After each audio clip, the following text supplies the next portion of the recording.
Hey everyone, Jonathan Bailor back. A very, very fun show for us today. Fun, it might not be the right word when you hear about today's guest, but actually I think you'll find it is, because while he advertises himself as America's angriest trainer, I know a secret about Vinnie Tortorich, and that's he's not really that angry. In fact, he's pretty excited. He's got a great new book called Fitness Confidential, which we're going to hear all about today, and we're also going to hear all about this wonderful, wonderful trainer and truth teller, Vinnie Tortorich. Welcome to the show, brother.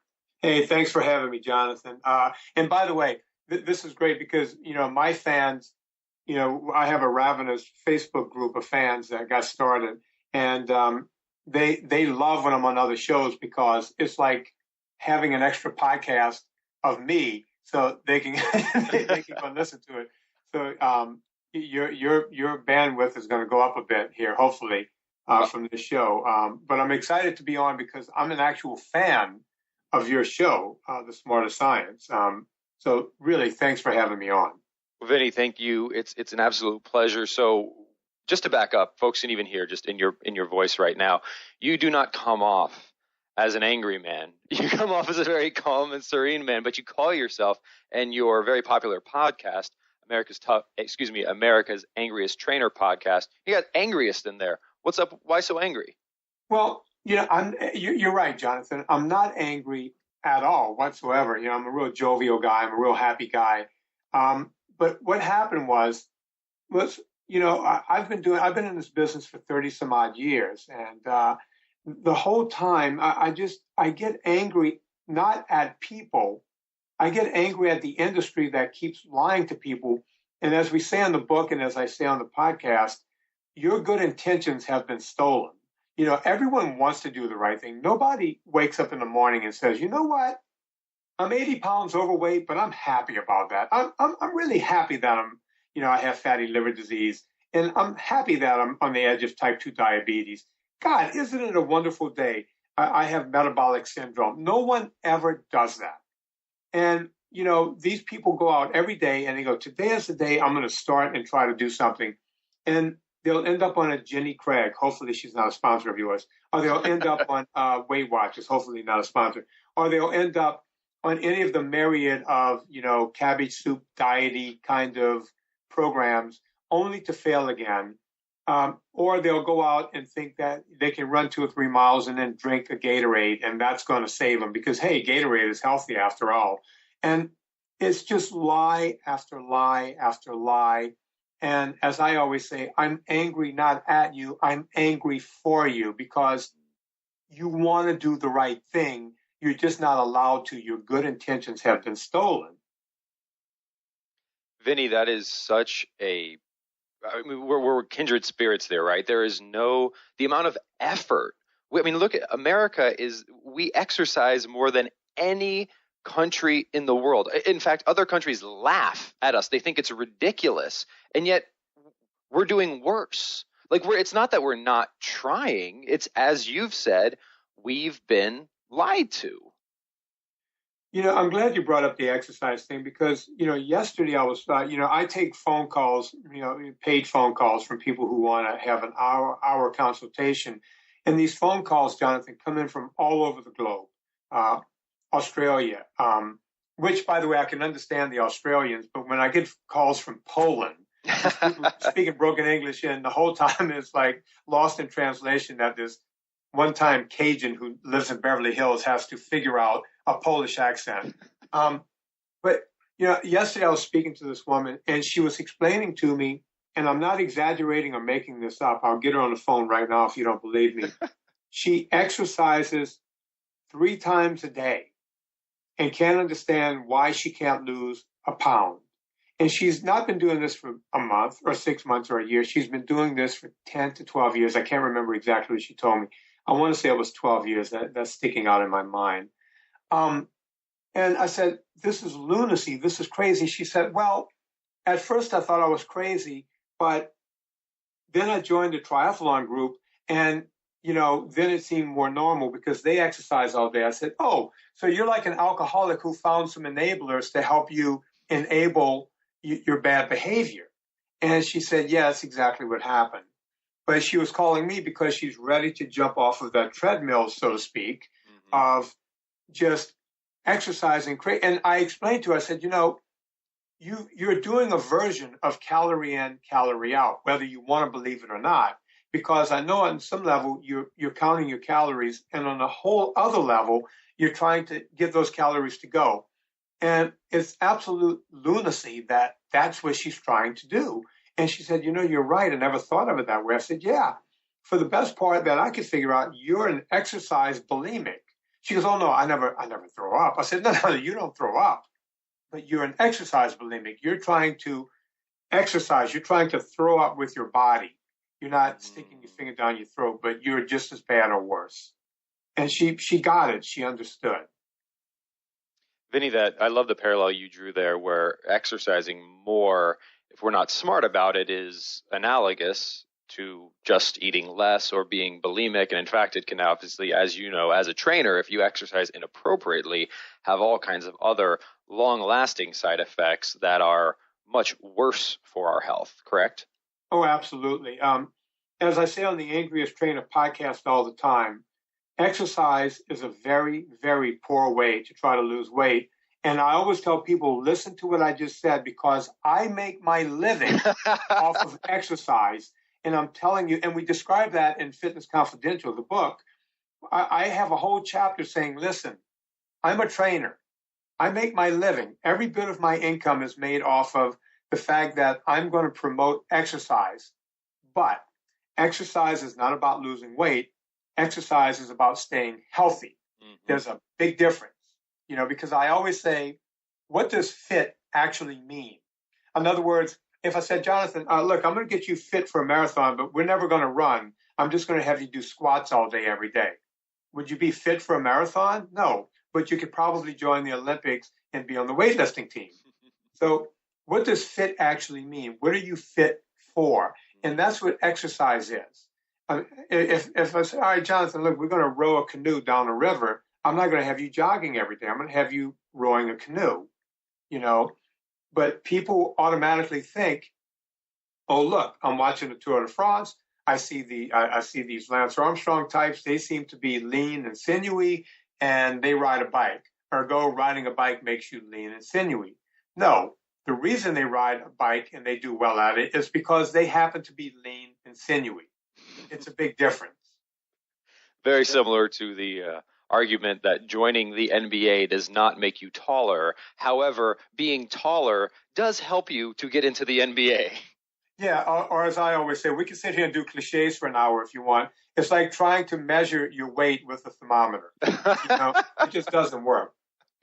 Well, Vinnie, so listeners, obviously to your show and listeners to my show are aware that we've been a bit, plugged into the matrix. We've been fed a load. We've been told that calories are all that count, that we just need to count calories in, calories out. And that's not working. And you have an entire book exposing the truth. What are some of those key truth nuggets you talk to in your new book, Fitness Confidential? It's funny. I was listening to your Dr. O podcast. That's right. I'll listen to you. I know you don't listen to me, but I listen to you.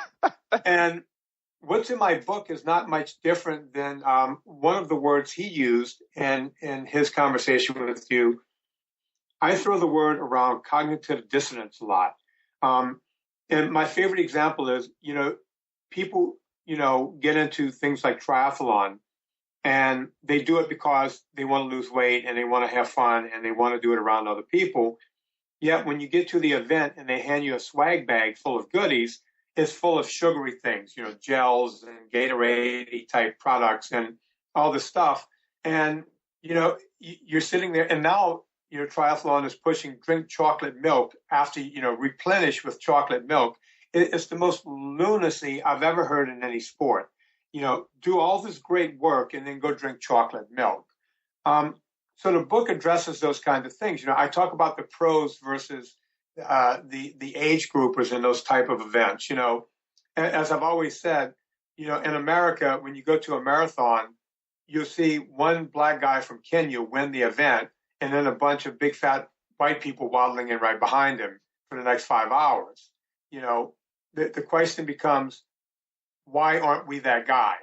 And, we discuss those type of things in the book. We don't just stop there, by the way, Jonathan. The book talks about things. As a matter of fact, the book industry didn't want me to put this book out because they said it would never sell. And I'm getting the last laugh on that because it's one of the top books on Amazon, as you know. We talk about how to find a gem. I mean, no one ever thinks about that. You walk into a gym and you're basically walking into a used car lot. And we talk about that. We talk about how to not get screwed up by the gyms. We also talk about once you do sign up, how to use that gym to the best of your ability, how to pick the right trainer. Not all trainers are the same. We talk about how crazy it is when you walk in and the first thing they're trying to sell you are potions and powders, all things that are bad for your health. So the book goes through a myriad of those things. And it also, since I'm in Beverly Hills and I am one of the trainers to the stars, we talk about that in the book a bunch too, to give people an insight as to how that works. Vinnie, given how much experience you have in this industry and the number of people whose lives you've touched and transformed, and also the celebrity caliber of some of those people, and you're very open about that. You're also very open about the fact that you are a trainer, yet you're out there dispelling these myths. Some people might think you're almost working against yourself on certain levels, but how do we turn the tide? Because even when we read these celebrity magazines, they just talk about how they're starving themselves and blah, blah, blah. I mean, how do we make real change? I'm going to address the celebrity thing. It always bothers me when, a celebrity comes out and says, I'm having the lemonade diet cleanse. I hate the word cleanse. Our body was not meant to be purged and cleansed. Our bodies work just fine the way they are. I hate when I hear, I'm on a cleanse, or I'm doing a 30-day this or a 10-day that. That drives me absolutely crazy. And when a celebrity is pushing it, it drives me even that much more nutty, because people listen to celebrities. Now, when you say, part of your question was what? You wanted to know how we can change it. Well, change is going to come slowly because it took us so long to get here, to get to this bad place. Someone asked me, I was explaining to someone, just to give you a pure example, when I was in college at Tulane back in 1981, now think of that year, 1981, we're talking about 31, 32 years now. You can walk into Taco Bell in 1981 and buy a combo taco for 99 cents. That was in 81. Today, you can buy that same taco combo for 59 cents. So in a world where everything goes up in price, somehow miraculously, Taco Bell and McDonald's and all of these fast food restaurants can sell stuff for a fraction of the cost. Well, it's that old saying, we'll lose a little money on each product, yet we'll make it up in volume. Well, that would never happen. And Taco Bell and McDonald's and all of the fast food restaurants are in it to win it. They're not going to lose money. So you have to ask yourself, follow the money trail. How do we follow this money trail to figure out how something that cost 99 cents at a profit in 1981 can now be sold for 59 cents when everything else in the world has gone up? I know eggs cost more. I know milk costs more. I know meat costs more. So how can they do this? Well, when you look at their products are generally made of corn and wheat and sugar. You might think you're getting a hamburger, but there's barely any hamburger there. There's a lot of filler. There's a lot of bread. There's a lot of corn, wheat, and sugar.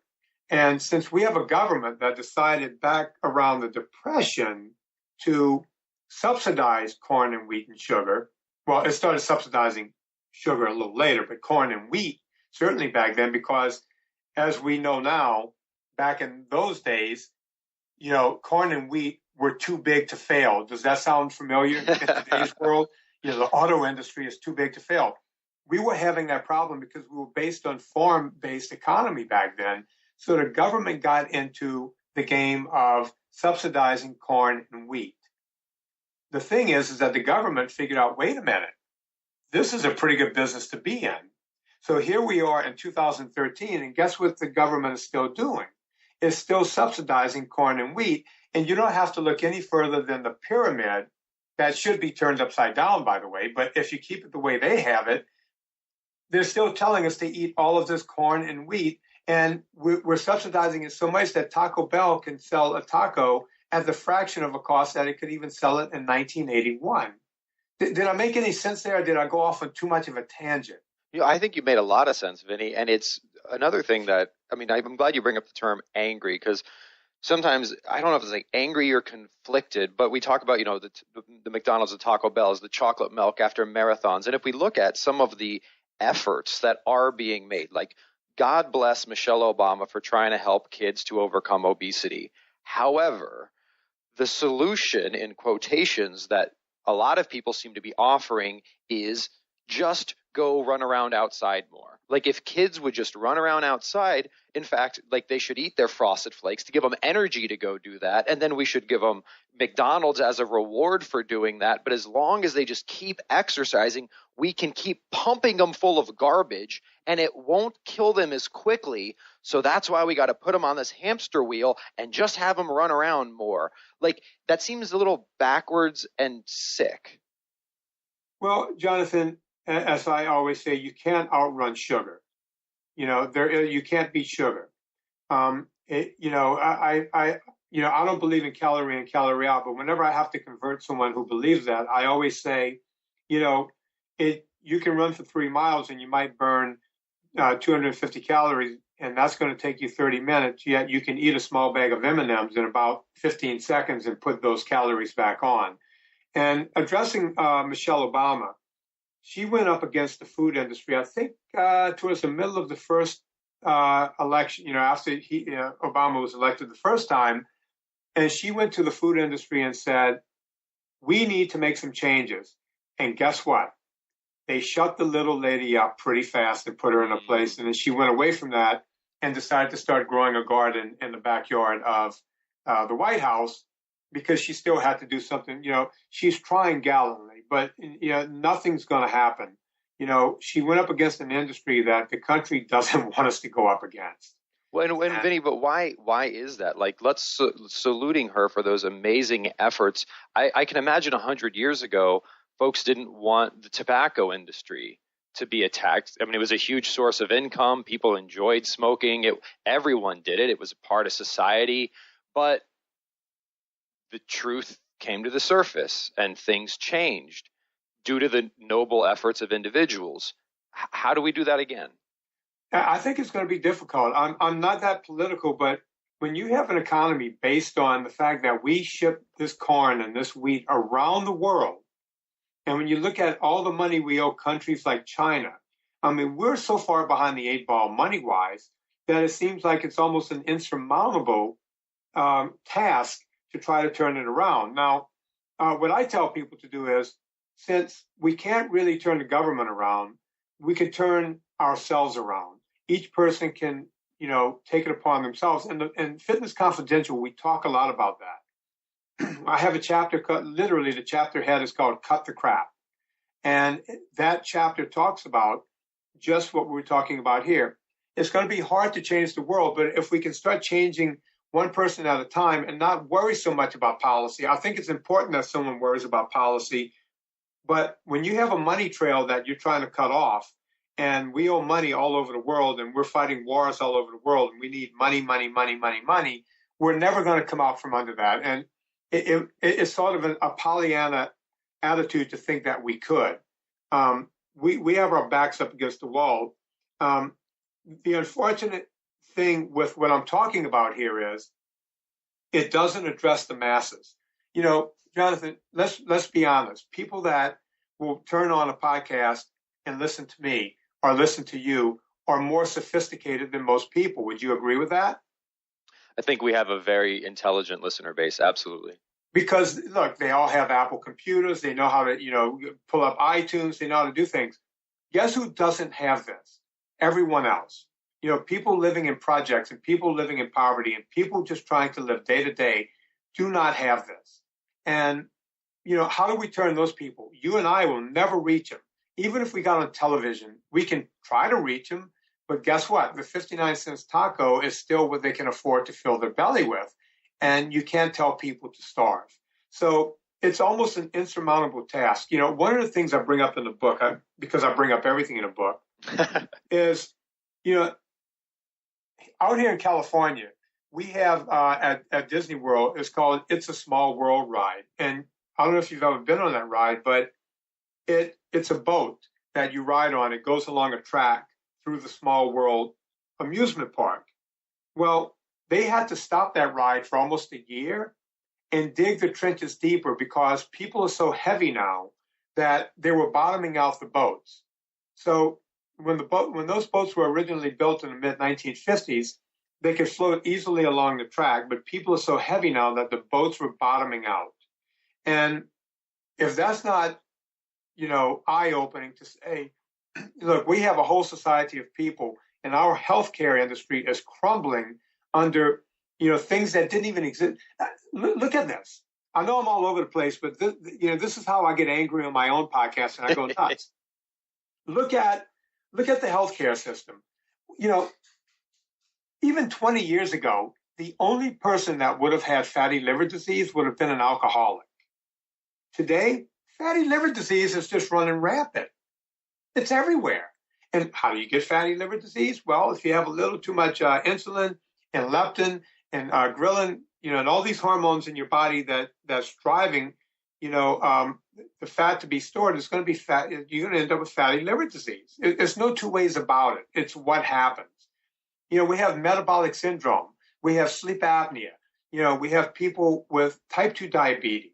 It's just crazy making. And all of these things could go away if you could just get sugar out of people's lives. But you can't. So I know I went off on a tangent here, but we have a real problem. I appreciate the story you brought up, Vinnie, about It's a Small World ride and how when those ships were built in the 50s and coming from you, someone who's been in this industry and seen these things firsthand, it's very powerful because I know personally I had just a eye-opening moment a couple years back where I thought to myself, as early as the 1960s, like the term aerobic exercise didn't exist. No one in the mainstream knew what a calorie was.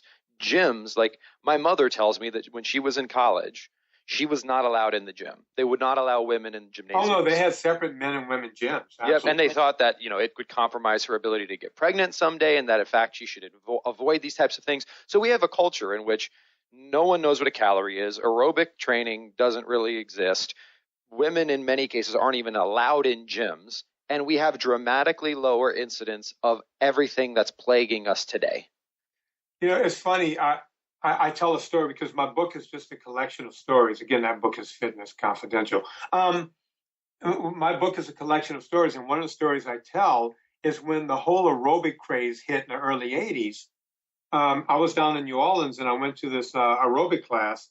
And of course, I was in pre-med at Tulane because that's the only way Tulane can get I'm the most overqualified PE teacher in the world. They had to put me in pre-med in order to get me the right courses to get my physical education degree. So I went to this aerobic class and the teacher, the whole time, she's dancing around and she's going, come on, folks, another 5 minutes and we'll burn another 10 calories.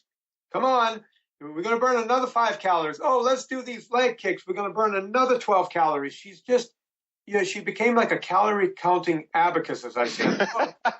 So after the class, I went up to her and I said, you had a lot to say about calories. And she goes, what do you mean? I said, well, you kept telling me I'm burning 10 calories and 12 calories.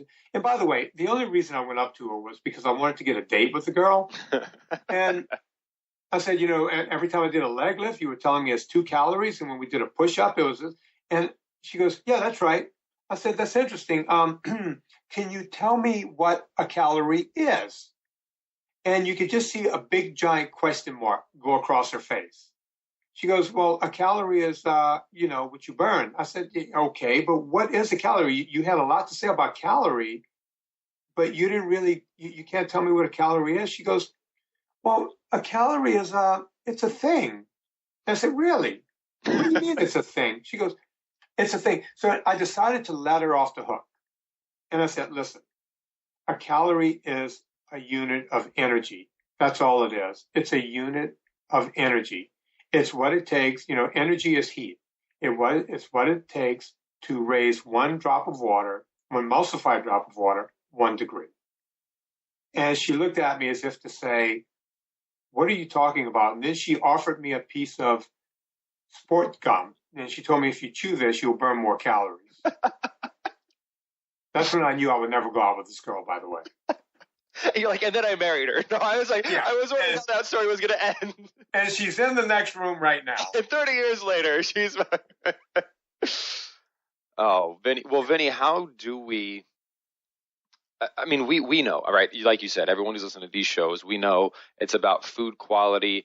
It's about exercise quality. Do you see, I mean, being plugged in with the celebrities, being plugged in with the scene in Beverly Hills, do you see a shift? Because look at like gluten-free, for example, whether or not that's right or wrong is separate, but just like some celebrities said they're gluten-free and now everyone wants to be gluten-free. Like, is there a chance that if we could get some celebrities behind the modern science of food and exercise quality, that we could see some shifts?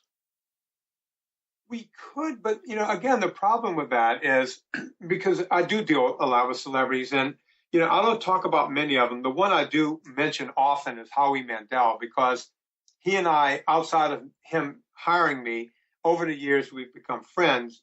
And I don't know if you've seen him, but he's 58 years old now, and he's very, very fit. The guy could do the cover of Men's Fitness. He's ripped.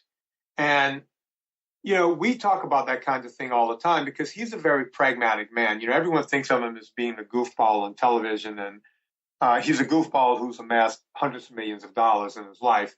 And he has a production company, and we talk about that all the time. Is there a show, or is there something we can do, or can we get ABC celebrity, this celebrity, that celebrity, because he knows everyone. And the bottom line is they all want to go with the sound bite. They all want to be, they always, there's a saying, if it doesn't make you rich or if it doesn't make you happy, they're not going to do it. So they want to know that they can be in Shape magazine with a sound bite. I saw Gwyneth Paltrow the other day, who drives me crazy, by the way, talking about her diet and starving herself and doing all this different stuff. And there's so many of them throwing the wrong message out that no one really wants to get the right message out. And let me tell you this.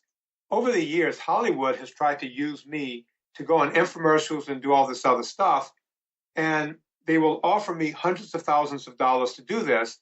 Yet I've stayed away from it because it's always a lie. Well, guess what? Most people won't stay away from it. They want to sell the sizzle and not the steak. And I know, we both believe in eating steaks, but they're all about the sizzle and not the steak. So I'm not sure Hollywood is the right place to go because they want to know, like, let's say we could get Brad Pitt right now to say, I believe in eating meat and eating high fat and doing all this stuff. And look, I've lost all this weight and I'm Brad Pitt and I'm ripped and I'm beautiful. Guess what? 2 months from now, someone's going to come up with the lemon soup diet and then everyone's going to be doing that. So it's hard to keep people focused. I think our best effort, because I know you like to wrap these shows up in a real tidy way, Jonathan, I think the best effort is, a groundswell from people like you, a guy like myself, and anyone else who's out there speaking the truth. I think it's our best chance at getting anything to happen.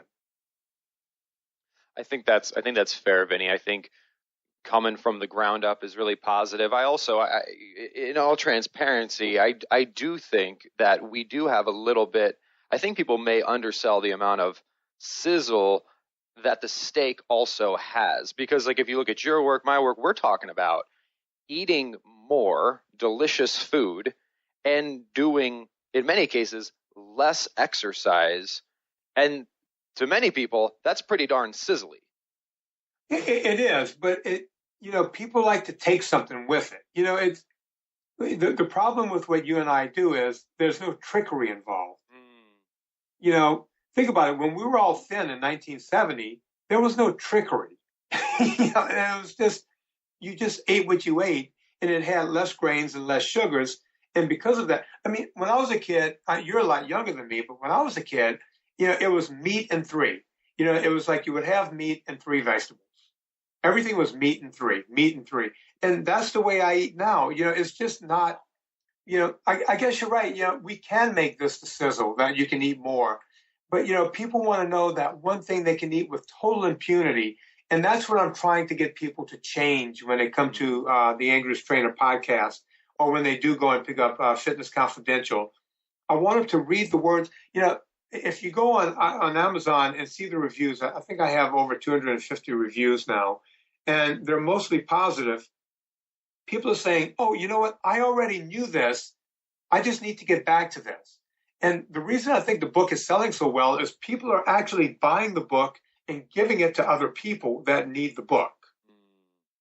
So I think that has a lot to do with it. Is you could be right. You may have a point with the sizzle may be in the fact that you can eat more food and still lose weight, and exercise less and still lose weight. That could be the sizzle. I need to give that more thought. Well, Vinnie, there's definitely we should follow up offline off the podcast, because I think eat more, exercise less, and live happier and healthier as a result may make some people smile. So we'll talk about that offline. And in the meantime, folks, clearly Vinnie is the man. Very, very worthy and deserving of all the industry praise he's received. Definitely check out his book, Fitness Confidential. You can find it, as well as his wonderful podcast, America's Angriest Trainer, at his website, which is VinnieTortorich.com. Vinnie, what's next for you, brother? I'm just doing what I do. The book is out there. I'm pushing the book. I'm doing the podcast. And when I'm not doing that, I just I train my clients. My book agent has gotten with me already to do another book. And I said, I'll do it, but can I just bask in the glory of this book for a while? Start writing again. They make it sound. Do you get that, Jonathan, with your books, where they just want you to pop out another one? Little the writing treadmill of sorts, just run faster. This treadmill just keeps speeding up. Yeah. So there's another book in my future. There's a few things that people are talking about now because the book has been a breakout success. So, I don't want to just do anything, and people are trying to now get me to do different things. And I really like my anonymity, just working with my people and doing that sort of thing. But I'm really, just like you, I'm enjoying helping people and taking the phone calls and talking to people online and on Twitter. I'm loving that. If there's a bigger thing out there, maybe it'll come, but I don't worry about those things. Hell, I was almost dead a couple of years ago from cancer, so I try to live life a little more than most. Well, certainly appreciate that, Vinnie, and appreciate even more how you enable so many others to live their lives to the fullest as well. Folks, his name is Vinnie Tortorich. He's America's Angriest Trainer, but he's also a deeply caring, compassionate, and knowledgeable man. His book is called Fitness Confidential. Vinnie, thanks again for joining us today, brother. Jonathan, thanks for having me on. Listeners, I hope you enjoyed today's show as much as I did. And please remember, this week and every week after, eat smarter, exercise smarter, and live better. Chat with you soon.